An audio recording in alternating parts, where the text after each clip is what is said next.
Hello my dear student, welcome at Nimbus Learning powered by Engineers Academy. तो आपने शायद thumbnail देख ही लिया होगा और वापस से आप देख लीजिएगा 100 डेज मास्टर प्लान। कई सारे बच्चों के फ़ोन आते रहते हैं और आ ही रहे हैं लगातार, है ना। और कई बार वो पूछते रहते हैं कि सर अब एसएससी जेईई 2024 का एग्ज़ाम देना है तो क्या करना चाहिए। तो अब लगभग 100 दिन बचे हुए हैं, है ना। लगभग 3 महीने आपके पास हैं। तो इन 3 महीनों के लिए क्या प्लान होना चाहिए, किस तरीके से हमें प्रिपरेशन करनी चाहिए ताकि जो हमारा अपकमिंग एग्ज़ाम एसएससी जेईई 2024 का उसको हम क्रैक कर पाएँ और सबसे पहले प्री को क्रैक कर पाएँ और उसके बाद फिर मेंस को क्रैक करके फाइनली इस एग्ज़ाम में सेलेक्ट हों। तो ऐसे हमारे पास कई सारे बच्चों के कॉल आते रहते हैं और आ भी रहे हैं। तो इस बात को ध्यान में रखते हुए हम यहाँ पर एक वीडियो लेके आए हैं जिसके थ्रू मैं आपको क्लियर करने की कोशिश करूँगा कि 100 दिन का क्या मास्टर प्लान होना चाहिए to crack this SSC JEE 2024 exam. So देखिए ध्यान से, मेजरली अगर मैं बात करूँ तो मैंने देखिए ध्यान से पूरे के पूरे वीडियो को इस तरीके से 2 पार्ट में डिवाइड कर रखा। आपको पता है कि हमारे पास अभी 2 टाइप के बच्चे हैं, 2 टाइप के स्टूडेंट्स हैं जनरली जो हमारे पास कॉल आती है, जिन बच्चों को हम पढ़ा रहे हैं या जो बच्चे हमारे कॉन्टेक्ट्स में रहते हैं। जनरली वो 2 टाइप के बच्चे हैं। कैसे, देखिए ध्यान से आप, the aspirant who have completed there syllabus और हैव सेकंड अटेम्प्ट। मतलब ज़्यादातर बच्चे कैसे होते हैं जिनका दूसरा अटेम्प्ट होता है या तीसरा भी हो सकता है, कोई बड़ी बात नहीं। या ऐसे कह लो कि सीधी बात है कि वो कहीं ना कहीं अपना सिलेबस कंप्लीट कर चुके हैं, ठीक है ना। तो एक तो हमारे पास एस्पिरेंट इस तरह का होगा जिसका सिलेबस पूरा कंप्लीट होगा, उसका दूसरा या तीसरा अटेम्प्ट होगा, ठीक है ना। या मैं ऐसे कहूँ कि हमारे पास कुछ बच्चे ऐसे हैं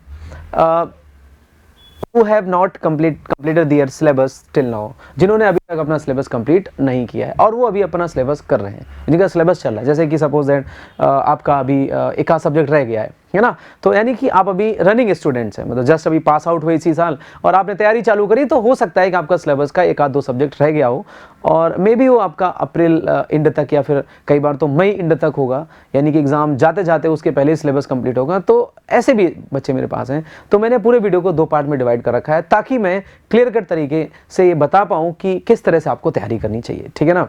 सो बहुत ध्यान से मेरी बातों को सुने, इनको अपने जीवन में उतारें, 100% आप इस एग्ज़ाम को निकाल देंगे, ठीक है ना। सो देखिए ध्यान से, जैसे मैं सबसे पहले बात करता हूँ कि वो हमारे स्टूडेंट्स जिनका सिलेबस कंप्लीट है, जो पूरी तरह से पूरा सिलेबस पढ़ चुके हैं, चाहे वो टेक हो नॉन टेक हो, पूरा जीएस रीजनिंग एवरीथिंग, मतलब उनको कवर अप हो रखा है, ठीक है। तो सबसे पहले आता है कि सर हमारा सारा सिलेबस कंप्लीट है, इवन हमने चीज़ों को कई बार पढ़ रखा है। पिछली साल हम कुछ मार्क्स से रह गए थे, कुछ नंबर हमारे कम पड़ गए। कई बच्चों के तो हमारे पास ऐसे बच्चे कांटेक्ट में हैं जिनके 2 4 5 नंबर ही कम है और वो बिल्कुल एग्जाम में सिलेक्ट होते होते बच गए, ठीक है ना। तो ये बातें या ये वीडियो बड़ा इंपॉर्टेंट उन लोगों के लिए और इन चीज़ों को फॉलो करें। उम्मीद करता हूँ कि आप अपनी मंजिल तक पहुँच जाएंगे बहुत आसानी से। खैर देखिए ध्यान से, सबसे पहले आता है रिविजन प्लान। ये बड़ा इंपॉर्टेंट है। देखिए रिविजन करना हमेशा एक दर्द वाली बात है, पेन है। मतलब पढ़ना बहुत बढ़िया होता है, पढ़ने टाइम इंटरेस्ट आता है क्योंकि बार बार नई चीज़ें सीखते हैं तो एक इंटरेस्ट क्रिएट होता है पढ़ाई के टाइम। पढ़ाई करते वक्त इंटरेस्ट आएगा, बिल्कुल जाहिर सी बात, क्योंकि जब नया सीखते हैं तो हमेशा इंटरेस्ट आता है। लेकिन जब उसी चीज़ को बार बार रिवाइज करें तो एक पेन आता है, एक दर्द आता है, ऐसा लगता है यार ये रिवीजन नहीं हो पाएगा मेरे से, बाकी कुछ करा लो, है ना। तो नया काम करने का सभी का मन करता है, कोई भी हो, बट जब उसी को बार बार पढ़ना हो तो एक दर्द है। तो रिवीजन एक बड़ा इंपॉर्टेंट पहलू होता है आपके इस एग्जाम का। तो पॉइंट आता है कि सर रिवीजन करें कैसे, रिवीजन का क्या थॉट प्रोसेस होना चाहिए, रिवीजन का क्या मॉड्यूल होना चाहिए, किस तरह से रिवीजन किया जाए, है ना। सो देखिए ध्यान से, चूंकि हमें पता है कि हमारा जो एग्ज़ाम है, अगर मैं बात करूं यहाँ पर numericals and theory both are equally important, you know very well, है ना। तो सबसे पहले तो आपको इस बात का ध्यान रखना होगा कि रिवीजन करते वक्त जो लोग बच्चे पढ़ चुके हैं, जिनका सिलेबस कंप्लीट है, तो एक बार आप वो और इस बात से गोत्रो हो कि उनका जो सिलेबस है, क्या उनका जो सिलेबस है, जैसे मैंने बोला रिवीजन प्लान, तो उनका जो सिलेबस है क्या पूरी तरह से कंप्लीट है कि। तो सबसे पहले काम क्या है, उनको ये चेक करना है कि क्या उनका सिलेबस पूरी तरह से कंप्लीट है। सिलेबस कंप्लीट होने का मतलब क्या है कि जो आपके एग्जाम का सिलेबस है, क्या वो सारे पॉइंट कवर अप है। क्योंकि हमारे एग्जाम में, जो अपना जेईई का एग्जाम है, इसमें आप देखते हैं कि कोई भी छोटी से छोटी बात पूछी जा सकती है, इसलिए आपको सिलेबस का कोई भी कोना नहीं छोड़ना है, हर एक चीज को पढ़ना है। पहली बात तो ये, ठीक है ना। तो ये चीज़ सबसे मेजर पॉइंट जो आपको ध्यान रखना। दूसरा पॉइंट ये कि आप क्वेश्चन मांगे सर हमारा ये सब कुछ सब पूरे नोट्स बने रखे हुए हैं, सारा कुछ लिखा हुआ है, एवरीथिंग, बस अब इसको दिमाग में भरना, ये बताओ मेरे को दिमाग में कैसे भरूं। सो देखिए ध्यान से, इसको आप थोड़ा इंटरेस्टिंग बना सकते हैं। करना क्या है, आपको कुछ नहीं करना है। सबसे पहले जैसे कि आपको पता है कि आपके पास टेक्निकल भी है और नॉन टेक भी है, यानी टेक्निकल और नॉन टेक दोनों को एक साथ लेके ही चलना है। तो आप पूरे दिन को, जनरली भी जैसे मैं पटना पढ़ा रहा था ऑफलाइन, मैंने कुछ बच्चों के साथ ये बात शेयर भी करी थी कि आपने पूरी पढ़ाई को आप 3 से 4 स्लॉट में डिवाइड कर दो, है ना। 3 से 4 स्लॉट में डिवाइड कर दो। क्लियर है आपको? अब डिपेंड करता है आप, क्योंकि आपको 6-7 घंटे पढ़ाई तो करनी पड़ेगी। अगर आप ज़्यादा कर सकते हो तो बढ़िया बात है ना, लेकिन आप एटलीस्ट 6-7 घंटे तो करें, है ना, मिनिमम। बट जितनी ज़्यादा कर सकते हैं, जब तक आपका दिल और दिमाग और आपका हेल्थ और सारी चीज़ सपोर्ट करते हैं, you can take whatever. कोई टाइम नहीं होता है कि कितनी देर पढ़ना। कई बच्चों को ना सर कितनी देर पढ़नी चाहिए, तो देर का कोई पैरामीटर नहीं है। आपको जितना मन करता है आप पढ़ सकते हैं, लेकिन हाँ मिनिमम, अब जितने का मन, ये नहीं कि 1 घंटे में या 2 घंटे ही मन करता सर मेरा, तो 1-2 घंटे से तो काम नहीं चल पाएगा, जो मुझे लगता है ना। तो इसलिए आपको कम से कम 5 से 7 घंटे तो पढ़ना ही पड़ेगा। अगर ऐसा आप ज़्यादा कर सकते हैं तो it's well and good, no problem. तो देखिए, टेक्निकल प्लस नॉन टेक्निकल, तो आपको करना क्या चाहिए मेरे हिसाब से कि आपके पास, जैसे आपने क्या किया कि पूरे दिन को आपने 4 स्लॉट में डिवाइड कर दिया, ठीक है, तो 2 स्लॉट आप टेक्निकल को दे सकते हैं, और चूंकि नॉन टेक्निकल भी इक्वली इंपॉर्टेंट है, तो जो आपका 4 स्लॉट है, 4 स्लॉट में से आप 2 स्लॉट किसको दे दीजिएगा? टेक्निकल को दे दीजिएगा। मतलब 2 पार्ट आप अपने दिन के है ना। अब वो आवर्स में आप देख लीजिएगा, जो भी आपको आवर्स लगे। अच्छा, एक बात और भी ध्यान रखें, आप जब आप रिवीजन करें तो आप मल्टीपल सब्जेक्ट भी ले सकते हैं, या आप ऐसे कहें कि कहीं ना कहीं एक सब्जेक्ट उठाएं पूरा, आप है ना, उसको पूरा आप एक बार गो थ्रू। अच्छा, एक बात ध्यान रखें कि जब आप रिवीजन करें तो बहुत तेजी में करें, क्योंकि आपने पूरा सिलेबस कंप्लीट कर रखा है, 2-2, 4-4 बार चीज़ों को रिवाइज कर रखा है, तो आपको सब कुछ पता है, ठीक है ना। सो देखिए ध्यान से, आपको क्या करना चाहिए कि आप 1 या 2 सब्जेक्ट टेक्निकल उठा के आप 2 स्लॉट में आप क्या करें, अपने टेक्निकल को डाल दें, जिसमें आप लगभग 4-5 घंटे पढ़ें, 3-4-5 घंटे। और जो 2 स्लॉट है, 2 स्लॉट में 1 स्लॉट को रीजनिंग और 1 स्लॉट में आप नॉन टेक, यानी जो जीएस वाला पार्ट है, यानी जो रटने वाला पार्ट है, वो आप करें, है ना। तो इस तरह से आपने 4 भागों में डिवाइड कर दिया। इससे क्या रहेगा, आपका टाइम सेट हो गया कि भाई अब करना क्या है कि मेरे को सुबह उठना है, सुबह उठ के सबसे पहले मुझे क्या करना है, सपोज कोई भी सब्जेक्ट है, सपोज सॉइल है, मतलब अगर सिविल की बात करें, इलेक्ट्रिकल की बात करते हैं तो मशीन है, कि मशीन पढ़ना है मेरे को, तो मशीन को आप फटाफट रिवाइज मारो। उसके बाद आपको क्या करना है, रिवीजन के बाद आप चाहो तो इंटरेस्टिंग करने के लिए बीच में आप जीएस को घुसा दो अगले स्लॉट में, फिर अगले स्लॉट में फिर से टेक्निकल ले आओ, और फिर से आप क्या ले आओ, रीजनिंग ले आओ। तो इस तरह से आप अपने सिलेबस को कवर अप करने की कोशिश करें और इसको फटाफट रिवाइज करें, ठीक है। तो थरोली पूरे सिलेबस को आप रिवाइज करें। एक बात और ध्यान रखिए आप कि इस तरह से आपने 4 स्लॉट में डिवाइड करके आपने 2 स्लॉट में क्या कर दिया, टेक्निकल को, और 2 स्लॉट में आपने डाल दिया नॉन टेक्निकल को, क्योंकि आपको पता है कि भैया 100 नंबर का अगर ये है तो 100 का ये भी है। कई बच्चे ऐसे भी हैं जो हमारे स्टूडेंट भी हैं और नहीं भी हैं, लेकिन हमारे से जुड़े हुए किसी न किसी तरीके से, उनको टेक्निकल में इंटरेस्ट आता है, मजा आता है। अरे मजे के लिए थोड़ा पढ़ रहे हैं अपन यहाँ पर, अपने को एग्जाम निकालना, इमोशनल थोड़े होते हैं। मैं हमेशा बार बार कहता रहता हूं कि हमें इमोशनल नहीं होना है, इमोशनल नहीं होना है, हमें एग्जाम निकालना है।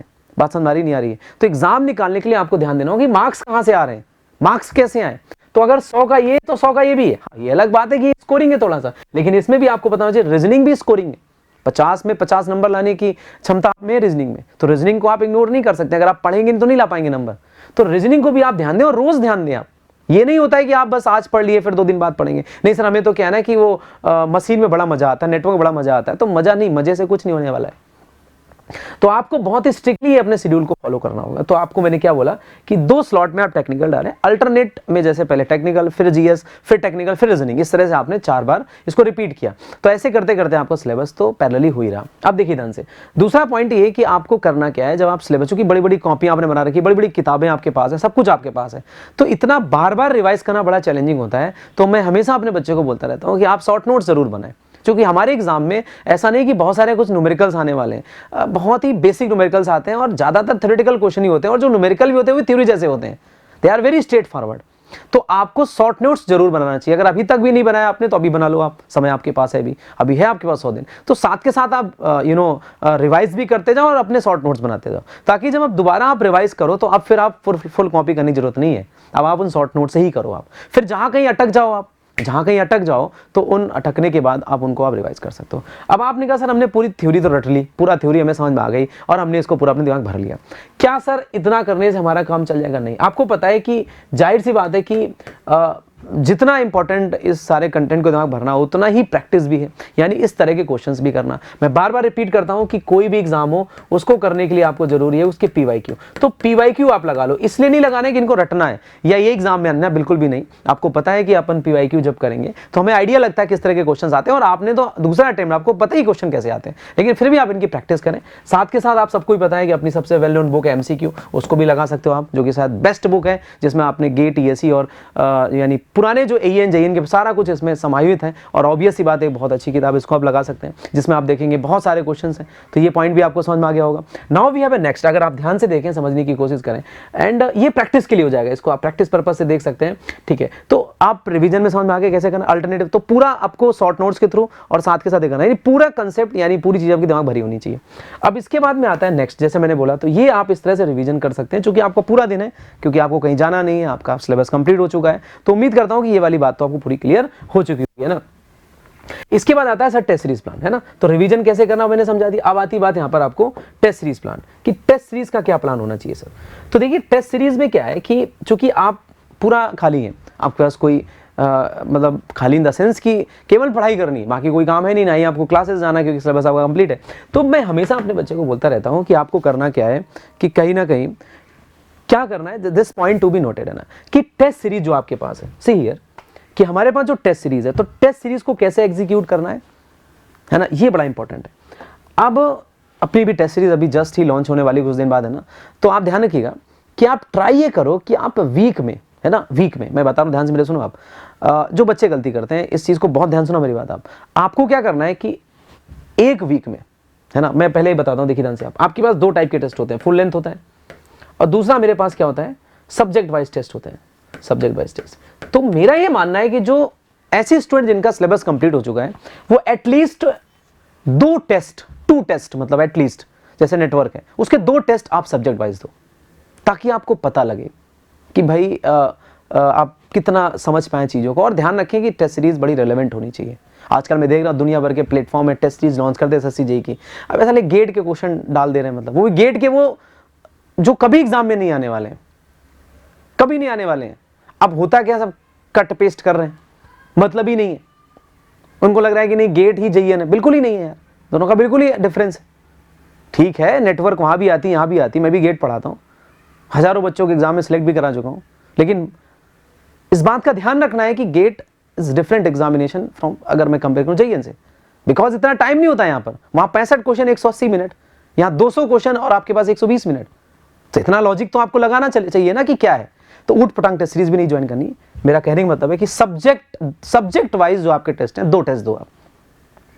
तो पहले एक बार इसको पूरा रिवाइज करो अच्छे से, फटाफट, देन उसके बाद आपको लगे कि नहीं, हाँ रिवीजन करते, ऐसा नहीं पूरा रिवाइज कर ले, पांचों सब्जेक्ट, 6 सब्जेक्ट जितने आपके पास हैं वो, उसके बाद टेस्ट दो, नहीं। आपको क्या करना है, एक सब्जेक्ट मशीन सपोज आपने रिवाइज कर लिया, या सॉइल आपने रिवाइज कर लिया, अगर सिविल का कोई बच्चा है तो आप एक काम करें, उस सॉइल का सब्जेक्ट वाइज या मशीन का सब्जेक्ट वाइज टेस्ट आप दें, और वहां से आप भापें कि आप क्या कर पा रहे हैं, कितनी गलतियां कर रहे हैं, क्या आपकी स्पीड है, क्या आपकी एक्यूरेसी है।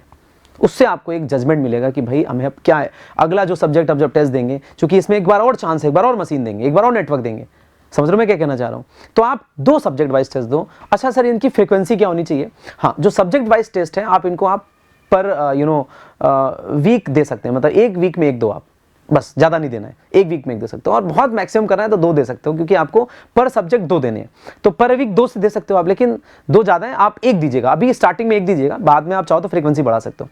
लेकिन बहुत ध्यान से मेरी बात सुनो, जो बड़ी इंपॉर्टेंट है, सब्जेक्ट वाइज में ज्यादा कुछ सीखने को नहीं मिलता एग्जाम में, एग्जाम में ज्यादा हेल्प भी नहीं करता, इससे नॉलेज बढ़ सकती है आपकी, इसका कंटेंट इंक्रीज हो सकता है, सब्जेक्ट वाइज टेस्ट है। लेकिन जो फुल लेंथ है, जिनको आप मिस करते हो ना बेटा, यही तो आपको एग्जाम में, अगर आप नहीं सिलेक्ट हो पा रहे हो, तो यही पार्ट है जिसमें आप अपने आप को लैग कर रहे हो।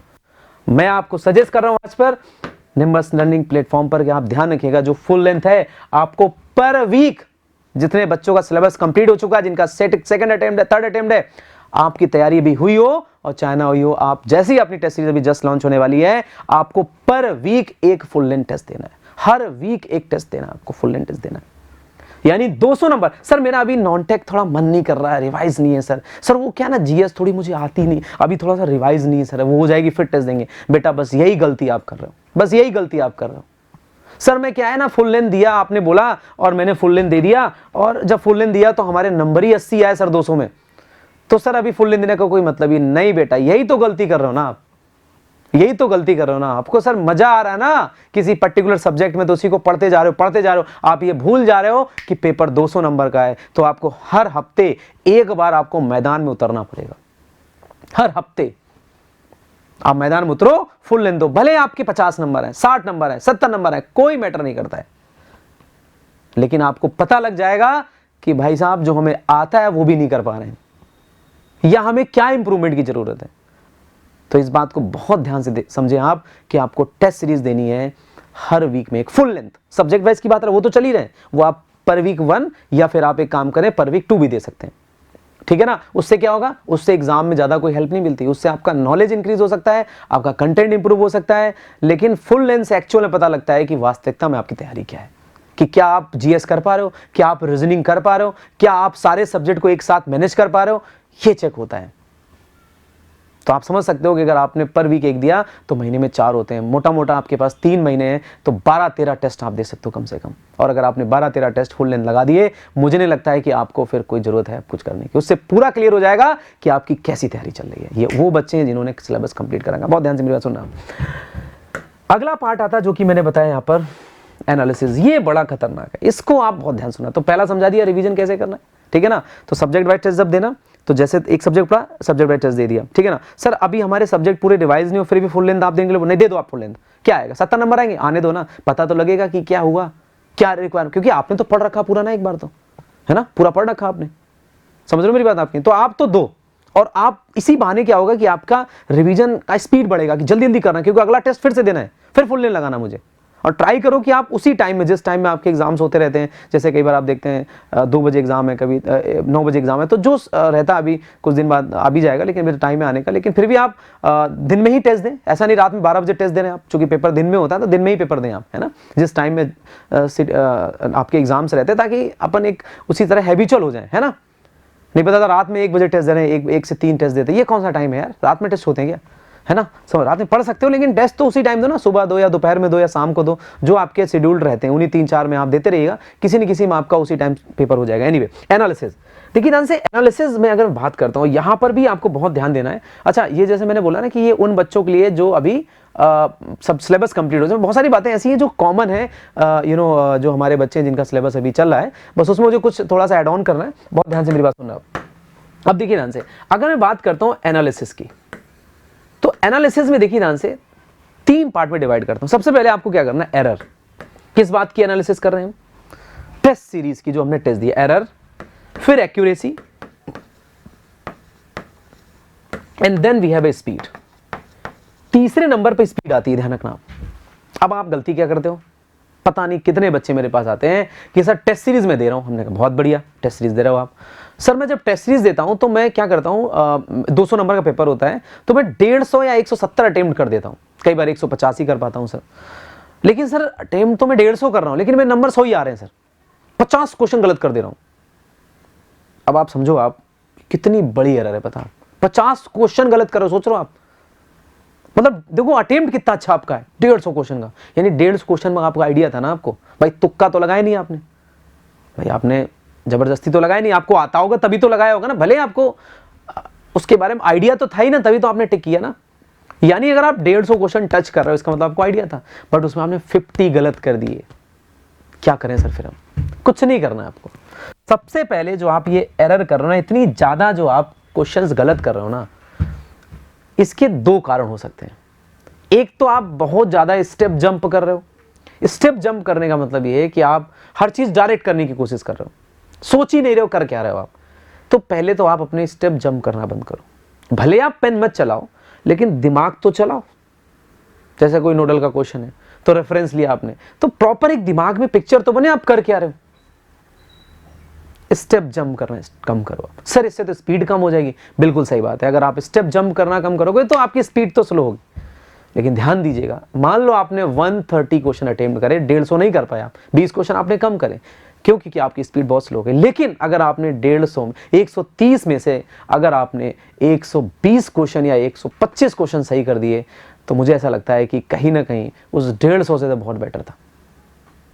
तो पहले हमें क्या करना है, अपनी एक्यूरेसी को मेंटेन करना है। भले क्वेश्चन अटेम्प्ट, मैं अपने साथ बच्चों को बोलता रहता हूं कि आप ज्यादा अभी स्पीड पे ध्यान मत दो, आप अपनी एक्यूरेसी पे ध्यान दो कि भैया मैं 100 क्वेश्चन कर, एक एग्जांपल दे रहा हूं, 100 क्वेश्चन कर रहा हूं, लेकिन मेरे 5 ही गलत हो रहे हैं, 4 ही गलत हो रहे हैं, मेरे ज्यादा गलत नहीं हो रहे हैं। तो ये कॉन्फिडेंस रहेगा, जब एग्जाम में आप जाओगे ना तो लगेगा नहीं यार, मैंने अगर 150 करें तो मेरे को 145 140 प्लस तो सही होंगे सर, कुछ भी हो जाए। लेकिन ये कॉन्फिडेंस अगर रहा कि नहीं सर मैं तो 150 करता हूं, मेरे 100 ही सही होते हैं, तो आप ऐसे ही आधा क्वेश्चन, तो कॉन्फिडेंस कितना लूज रहेगा आपका। तो ट्राई क्या करना है स्टार्टिंग में, आपको जो एनालिसिस करनी है तो आप ये देखो कि आपने स्टेप जंप कर रहे हो उनको आप इग्नोर करो, स्पीड को थोड़ा स्लो करो और एक्यूरेसी पे काम करो, एरर कम से कम करो, मिनिमम एरर करो। आप धीरे धीरे करके देखेंगे कि आपका होगा क्या कि आपका एक्यूरेसी बढ़ेगी, फिर आप धीरे धीरे स्पीड को बढ़ा सकते हैं। यानी जब आपको लगे कि नहीं यार अब मेरा क्या है ना कि एक्यूरेसी अच्छी हो गई है, तो आप अब अपनी स्पीड को बढ़ाने की कोशिश करें। आप 130 से 150, 160, 180 तक आप जाने की कोशिश करें। अचानक से आप 180 या 200 करने की कोशिश ना करें, नहीं तो आप, हमेशा एक टर्म यूज़ करता हूँ आपकी क्लासेस में, फेल जाओगे, ध्यान रखना, फेल जाओगे, ध्यान रखना, चाहे कोई भी हो। इसलिए सबसे पहले एरर देखो क्या हो रही है, उन बेसिक्स पॉइंट्स को आप एनालाइज करो और उन चीज़ों को आप यानी अपनी स्पीड को स्लो कर दो, एक्यूरेसी बढ़ाओ, एंड देन आपको लगे now your accuracy is fine, now you can increase your speed, that's it, and उसके बाद 100% हो जाएगा। तो अगर मैं पूरी बात को समराइज करूं एक लाइन में, तो मैंने क्या बोला, सबसे पहले आपने जो दिन है उसको 4 स्लॉट में डिवाइड करें, अल्टरनेट में आप टेक्निकल और नॉन टेक पढ़ते रहें। दूसरी बात यह है कि जब आप सब्जेक्ट्स को तैयार कर रहे हैं तो साथ के साथ आप सब्जेक्ट वाइज टेस्ट दें। सब्जेक्ट वाइज टेस्ट देने से आपकी नॉलेज बढ़ सकती है, ठीक है ना। आपको बहुत कुछ मेन एग्जाम में जैसा टेस्ट होता है उसके लिए बहुत ज़्यादा कुछ हेल्पफुल नहीं करता है सब्जेक्ट वाइज टेस्ट। हमेशा मैं स्टूडेंट सजेस्ट करता हूँ कि आप फुल लेंथ टेस्ट पे ज़्यादा फोकस करें, क्योंकि वो मेन पेपर होता है और उसी से आप बहुत कुछ सीखेंगे। और आप जितने लोग pass out in the sense sorry, जो लोगों का सिलेबस कंप्लीट हो चुका है या सेकंड अटेम्प्ट है, थर्ड अटेम्प्ट है, तो वो वीक में एक टेस्ट जरूर दें। और जाहिर सी बात है कि उससे आपको बहुत कुछ सीखने मिला, भले आपके नंबर कम आए, भले आपका भी सिलेबस पूरा आपने ना कवर अप किया हो, बट फिर भी आप दीजिएगा टेस्ट, ठीक है ना। और आप देखेंगे कि 1-2 टेस्ट के बाद आपको लगेगा कि नहीं आप अच्छा परफॉर्म कर रहे हैं। और जब टेस्ट सीरीज देने बाद उसकी एनालिसिस हो, एनालिसिस में आप अपनी एरर को ढूंढें, अपनी स्पीड को भले कम कर लें, पहले एक्यूरेसी को बढ़ाएं, और जब आपको लगे now you are comfortable then you can increase the speed. अगर आप इन सारी बातों को फॉलो करते हैं तो मैं चैलेंज के साथ कह सकता हूं कि आपका जो एग्जाम आने वाला है बहुत बढ़िया तरीके से होगा। ये उन लोगों के लिए बात थी जो लोग SSCG 2024 का एग्जाम देने वाले हैं और उनका सिलेबस अभी तक अगर बात करें तो पूरा कंप्लीटेड है।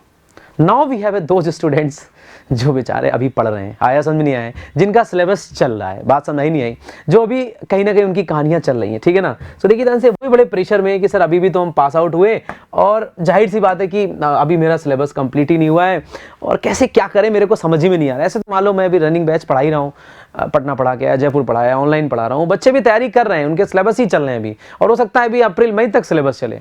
तो सर कैसे करें, हमारे पास बहुत सारे ऐसे बच्चे हैं जिनका सिलेबस चलता रहता है और एग्जाम निकल जाता है, उनको यही नहीं पता चलता एग्जाम कब निकल गया, क्योंकि उनका जो प्लान होता है एकदम मास्टर प्लान होता है। वो अपने कोच की बात मानते हैं, वो अपने मेंटर की बात मानते हैं। तो जाहिर सी बात ऐसा बिल्कुल भी नहीं है कि नहीं सर इस साल तो भी हम ऐसे रफ अटेम्प्ट देंगे, अगली साल हमारा एग्जाम अगली साल अच्छे से देंगे। तो ये बहुत ही नेगेटिव थिंकिंग है। पहले तो आप जितने लोग वो बच्चे हैं जो लोग अभी तैयारी कर रहे हैं अपने दिमाग से, तो इस बात को निकालें पहले। मैं हमेशा बोलता रहता हूं और वापस से बोल रहा हूं कि किसी को अपने दिमाग में ख्याल नहीं लाना है कि नहीं इस साल तो पहले हम सिलेबस कंप्लीट करेंगे, अगली साल पेपर अच्छे से देंगे।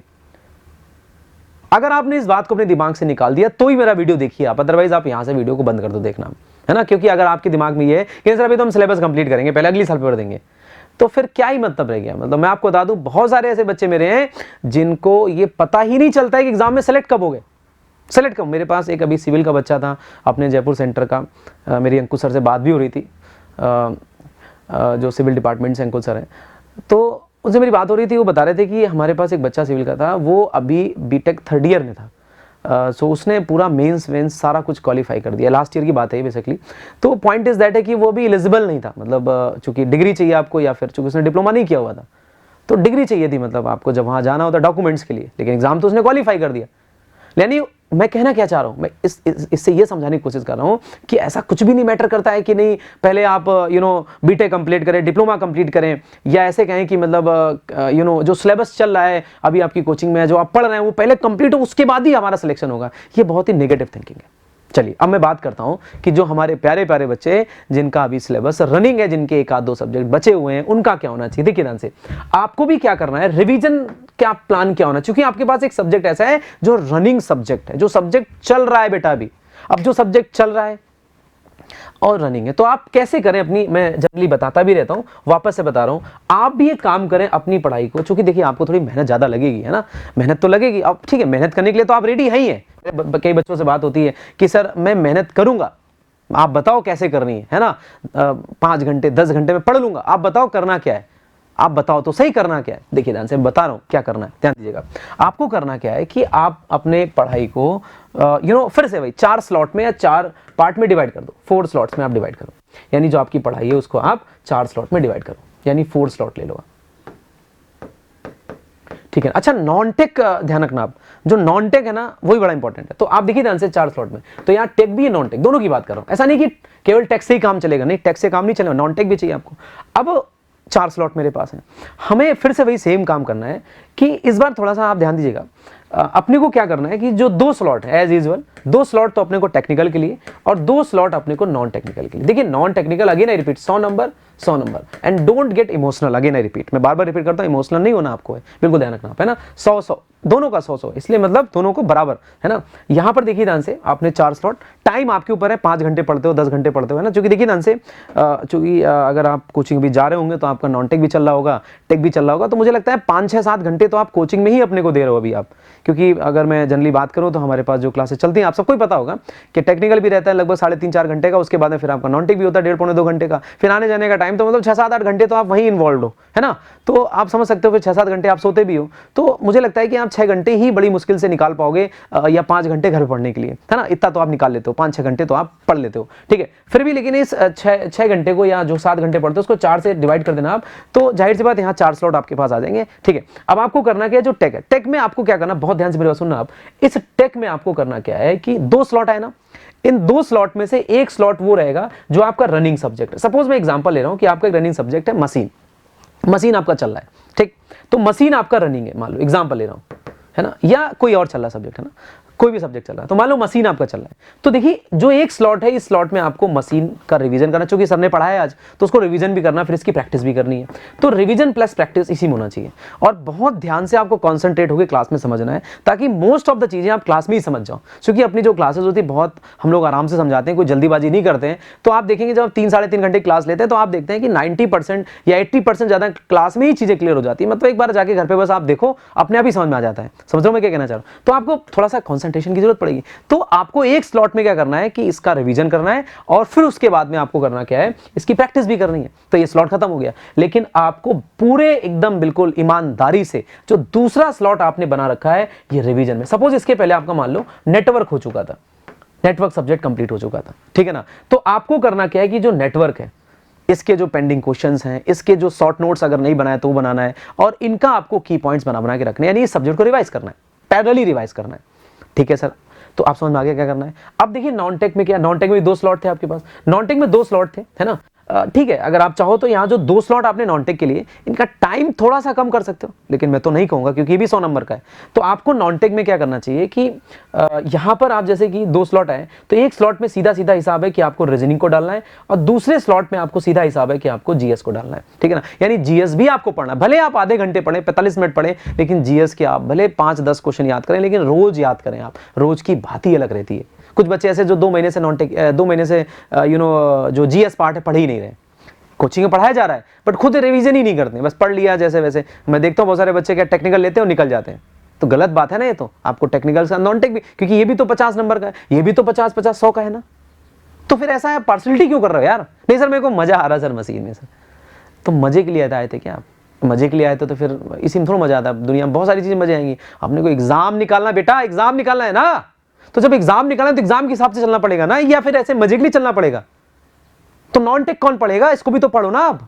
नहीं सर मजा नहीं आ रहा सर, उसमें आनंद नहीं आता सर नेटवर्क पढ़ाते हो सर तो बहुत आनंद आता है, ऐसा लगता है ये पढ़ते रहे हमेशा, या मशीन पढ़ा रहे हैं सर तो ऐसा लग रहा है बस यही पढ़ते रहे, इसी मजा आ रहा है सर, तो फिर गलत बात है, ये अप्रोच बहुत गलत है। मैं बार बार रिपीट करता हूँ, इवन हम क्लास में बोलते रहते हैं, ऐसा नहीं करना आपको, ठीक है ना। चलिए अभी आ गया मेरे पास ये, तो 2 स्लॉट में आपको करना है, आप भले आधे घंटे 45 मिनट जरूर इसको याद करें, समझ गए मेरी बात आपकी नहीं, तो इन चीजों को आपको ध्यान रखना है। क्लियर हो गया आपको। इसके बाद देखिए ध्यान से, मेरे पास ये चलता रहेगा रिवीजन। अब आपको करना क्या, आपके लिए देखिए ये रिवीजन चल रहा है आपका, प्रीवियस जो होते जा रहे हैं। यहाँ पर एक चीज और भी आप कर सकते हो जो कि उन बच्चों के लिए भी है जिन्होंने अभी, जिनका सिलेबस कंप्लीट हो चुका है। आप एक काम करें, हमेशा मैं क्लास में बोलता रहता हूँ, जो कि अपने एग्जाम में जो थ्योरी होती है, न्यूमेरिकल्स होते हैं, वो इक्वली इंपॉर्टेंट होते हैं, थ्योरी न्यूमेरिकल इक्वली इंपॉर्टेंट होते हैं। तो मैं तो हमेशा सजेस्ट करता रहता हूँ जो रिपीटेड क्वेश्चन है, जो बार बार आते रहते हैं, न्यूमेरिकल की बात नहीं कर रहा हूं, न्यूमेरिकल तो डेटा चेंज हो जाएगा तो उसको तो कोई याद कैसे करेगा, कोई मतलब ही नहीं उसका। लेकिन जो थ्योरी के जो रिपीटेड क्वेश्चंस होते हैं उसकी एक अलग कॉपी बना लो। जैसे मान लो जो भी टेक्निकल सब्जेक्ट उसकी एक कॉपी बनाओ 200 पेज की, उसमें सारे क्वेश्चन लिख दो आप, एकदम ऐसे याद करने वाले, रटने वाले, मतलब एक टर्म यूज करता हूं, मतलब एकदम डायरेक्ट आते एग्जाम में, क्योंकि वहां में 5 सेकंड में आंसर देना है, टाइम ही नहीं लगाना है। तो उन सारे क्वेश्चन की अलग कॉपी बना लो। एक शॉर्ट नोट्स तो आपके पास नहीं है, वो तो उसमें पूरा सब्जेक्ट लिखा हुआ, लेकिन जो रिपीटेड क्वेश्चन है जो बार बार आ रहे हैं, जो थ्योरेटिकल टाइप के, उनको आप अलग लिख लो एक बार, और उनको ऐसे आप देखते रहो चलते फिरते आप, है ना। मान लो कभी ट्रैवलिंग कर रहे हो, कभी कहीं जा रहे हो, कोई अर्जेंट काम है, कहीं कुछ हो गया, उस केस में उस कॉपी को उठाओ, लेते जाओ, साथ में देखते जाओ कि भाई हाँ मशीन के लिखे हैं 200 क्वेश्चन जो बार बार आते रहते हैं, वो इंजीनियरिंग सर्विसेज में आए होंगे, या फिर आपके एईएन में आए होंगे, या फिर आपके किसी और एग्जाम में आए होंगे, उनको सब लिख लो आप, और वो सब याद कर लो। मतलब उनको शॉर्ट क्वेश्चन ही लिखना है, पॉइंट्स को लिखना है आपको, जितना शॉर्ट में हो सके उतना, ताकि जैसे बैठे तो अपने 60 क्वेश्चन एक बार में रिवाइज मार दिया तो एकदम दिमाग में छप जाएंगे, वो बार बार देखते रहोगे, याद रहेंगे, एग्जाम में जाओगे सीधे टिक कर दोगे, टाइम बचेगा आपको। तो जो आपके जो रिपीटेड क्वेश्चन है, जो इंपॉर्टेंट क्वेश्चन है, जो थ्योरी वाले हैं, उनको एज इट इज आप अलग लिख लो, कॉपी अलग बना लो, तो उससे क्या रहेगा, वो आपको एक एज देगा। मान लो ऐसे आपको अगर पूरे 200 में अगर आपको ऐसे 25 क्वेश्चन मिल गए, जो अपन ने उस कॉपी को बनाया था, 25 क्वेश्चन मिल गए एज इट इज, तो कितना बड़ा आपको एक मतलब धक्का मिलेगा कि आप तुरंत भीड़ से आगे निकल जाएंगे। यानी 25 क्वेश्चन में आपको टाइम कितना लगा, हर सेकंड के लिए 2 सेकंड 30, क्योंकि आपको पहले से एकदम याद सा था। तो 25-30 सेकंड मतलब 25-30 क्वेश्चन अगर आपको मिले और सेकंडों में आपने सॉल्व कर दिए, तो मुझे लगता है कि आपको एक बहुत बड़ा आपको एक एज मिलने वाली है एग्जाम के टाइम में। और आप फिर जो नए क्वेश्चंस हैं या जिनमें थोड़ी कैलकुलेशंस है, उसके लिए टाइम बचेगा और आप जाहिर सी बात आगे निकल जाएंगे। एनीवे, इसके बाद देखिए ध्यान से, मेरे पास क्या है, 4 स्लॉट हो गए थे जैसे अपन बात कर रहे थे, ठीक है। अब बात आती है यहाँ पर टेस्ट सीरीज की, जैसे मैंने अपने इस पर रख रखा टेस्ट सीरीज। अब टेस्ट सीरीज में क्या करना है, सर टेस्ट सीरीज हम भी दें क्या, हमारा तो सिलेबस ही नहीं कंप्लीट हुआ, नहीं, यही तो गलती कर रहे हो आप। आपको क्या करना है, थोड़ा सा टेस्ट की जो फ्रीक्वेंसी उसको कम कर देना है, यानी कि टेस्ट कम दे लेंगे, लेकिन देंगे जरूर। कैसे, आपको सब्जेक्ट वाइज देना है। अच्छा ऑनलाइन दीजिएगा, ऑफलाइन तो अपन कराते रहते हैं, ऑनलाइन सब्जेक्ट वाइज भी देना है। अभी टेस्ट सीरीज अपनी चालू होने वाली है ना, कुछ दिन बाद तुरंत आप देखो सब्जेक्ट वाइज टेस्ट, मतलब जैसे कि सपोजेड मशीन चल रहा है, तो ये तो आपका चल ही रहा है, लेकिन नेटवर्क आपका हो गया है, तो आप पर वीक, हर वीक, मैं फिर से रिपीट कर रहा हूं, हर वीक आपको एक सब्जेक्ट वाइज टेस्ट देना है पर वीक। तो हर वीक आपको क्या करना है, एक सब्जेक्ट वाइज टेस्ट देना, वो कोई भी हो सकता है, network, basic electronics, power system, whatever you have.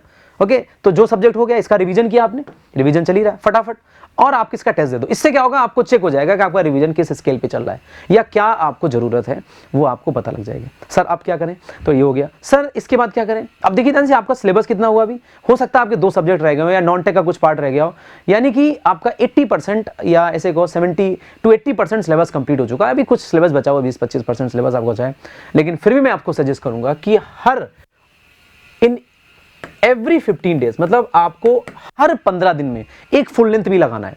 Sir full length कैसे लगा ले, हमारा तो सिलेबस ही नहीं कंप्लीट हुआ है, नहीं, आपको लगाना है। 80% तो सिलेबस कंप्लीट है, 75% सिलेबस कंप्लीट है ना आपका, समझ रहे हो मैं क्या कहना चाह रहा हूं। तो मेरा कहने का मतलब है कि आप फुल लेंथ लगाओ एक बार। कुछ मेरी बात समझ आ रही नहीं आ रही है, यानी ये बात की कोई, क्योंकि देखिए अगर 80% आपका अगर सिलेबस तैयार है अगर आपका, तो सोचो अगर आप 80% में, अगर मैं आपसे ऐसे कहता हूं कि 80% का मतलब कितना होगा, 160 क्वेश्चन हो गए ना, है ना, 160 क्वेश्चन हो गए। सोचो 160 क्वेश्चन आपको आते हैं, 160 आते हैं ना, जो कि आपने 160 का तो पढ़ रखा है ना। कट ऑफ कितना गया था, 130 तो गया था इस बार जनरल का, वो भी। यानी कि सर क्या 80% में भी अगर मैं अभी बीट करूं, तो क्या उनको मैं, जो लोगों का सिलेबस कंप्लीट से आगे निकल सकता हूं? बिल्कुल निकल सकते हो आप। आपकी एक्यूरेसी अच्छी है, आपकी अंडरस्टैंडिंग अच्छी है, तो आप बिल्कुल आगे निकल सकते हो, कोई नहीं रोक सकता आपको। तो आप गलत फहमी का शिकार हैं, आपको हर 15 दिन में एक फुल लेंथ लगाना है। मैं हमेशा बोलता रहता हूं, सर सिलेबस तो भी हुआ नहीं, सर एक सब्जेक्ट रह गया, सर ये हो गया, कुछ नहीं ध्यान रखना, आपको सीधा पेपर देना है, कम नंबर आएंगे चलेगा, कोई दिक्कत नहीं। फिर वही सेम चीज जो मैंने बताया, टेस्ट दिया, उसमें आपको एनालिसिस करनी है। क्या एनालिसिस में, एरर, फिर एक्यूरेसी और फिर स्पीड। इन 3 बातों का आपका ध्यान रखना। समझ में आया नहीं है? स्पीड यानी कि सबसे पहले एरर। अब मान लो जैसे आपको 160 का पेपर आ रहा था, लेकिन आपने क्या किया, जब आपने ऑब्जर्व किया तो आपने उसमें उसको अटेम्प्ट भी कर लिया, मान लो 150 का या मान लो 140 का किया, लेकिन आपने फिर से वही गलती करी कि 25 क्वेश्चन आपने गलत कर दिया। तो आप ध्यान दो कि इन 25 क्वेश्चन में क्या गलतियां हो रही है, तो अपनी आप एरर को सही करें, स्पीड को, फिर वही सेम बातें जो भी मैंने बताई जिनका सिलेबस कंप्लीट था, कि अपनी स्पीड को आप स्लो डाउन करें, ठीक है ना, और एक्यूरेसी को बढ़ाएं। बात समझ नहीं आ रही है? और साथ के साथ जब आपको लगे कि नहीं आपकी एक्यूरेसी अच्छी है, तो स्पीड को आप इनहेंस कर सकते हैं। तो अगेन आई रिपीट कि आपको हर 15 दिन में एक टेस्ट देना है, हर 15 दिन में।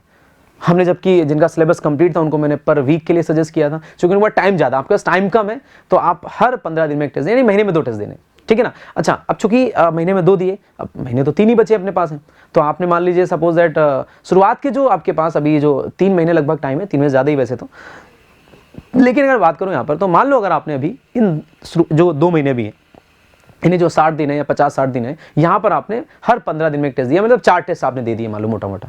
लेकिन लास्ट के जो आपका 1 महीना बचा है, जहाँ पर आपका मुझे लगता है कि हमारे जो बच्चे हैं उनका लगभग सिलेबस कंप्लीट हो जाएगा, तो मैं कुछ ऐसे कहना चाह रहा हूँ कि लास्ट का जो मंथ है वहाँ पर आप सब्जेक्ट वाइज को बंद कर दें और आप कम से कम 4 टेस्ट, मतलब पर वीक एक टेस्ट आप फुल लेंथ दे दें, है ना। तो 4 यहाँ हो गए और 4 वहाँ हो गए, तो टोटल 8 हो जाएंगे।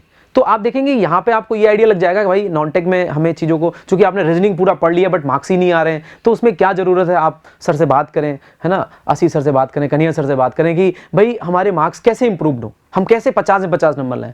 बात समझ नहीं आ रही है, क्योंकि वो भी एक बहुत बड़ा पार्ट है। क्योंकि अभी अगर आपको पता लग जाए गलतियां क्या हो रही हैं, तो अगर आपने मेंटर से बात करेंगे तो वो आपका जो कहानी उसको इंप्रूव करा देंगे वो, और आपको पता चला कब, जब एग्जाम हो गया उसके बाद, तो फिर फायदा क्या, फिर 1 साल वेट करो आप। द पॉइंट इज दैट कि आपको करना क्या है कि आपको टेस्ट देना है। समझ गए मेरी बात आपकी नहीं, भले आपका सिलेबस अभी हुआ हो ना हुआ, और आप देखिए कितना परफॉर्म कर पा रहे हैं। समझ गए मैं क्या कहना चाह रहा हूँ। तो उम्मीद करता हूँ कि तो इसके बाद लास्ट में जो बचेगा लास्ट मंथ, उसमें आप 4 टेस्ट दे देना, 4 फुल लेंथ, उस टाइम सब्जेक्ट वाइज बंद कर देना, आप पूरा सिलेबस रिवाइज हो जाएगा और आपको पता ही नहीं चलेगा कि आपकी कब तैयारी हुई, कब आपने टेस्ट दिया और कब आपका सिलेक्शन भी हो गया।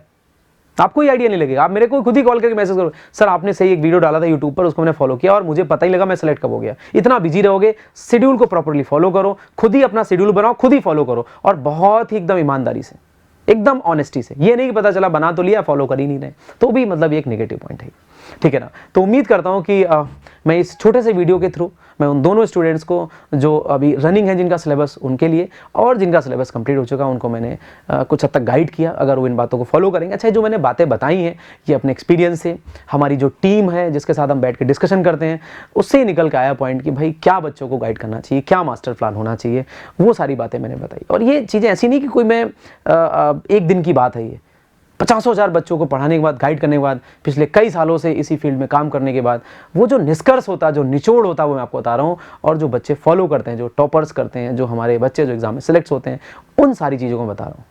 तो उम्मीद करता हूँ कि ये चीज़ें बड़ी हेल्पफुल आपके लिए होंगी, और अगर आप इनको अपने पढ़ाई में उतारते हैं तो शायद ही कोई आपको इस एग्जाम को क्रैक करने से रोक पाएगा।